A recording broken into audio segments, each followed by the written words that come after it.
আজকে অভিষেক বন্দ্যোপাধ্যায় বৈঠক করলেন, সেই বৈঠকের পরেই তিনি বার্তা দিলেন জমিদারি হটাও,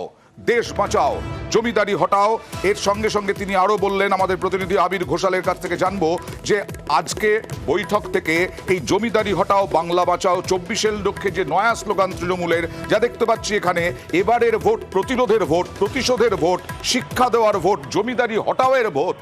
কেন?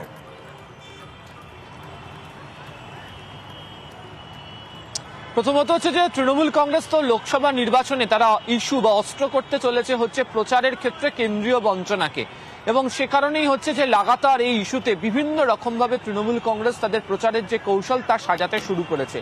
আজকে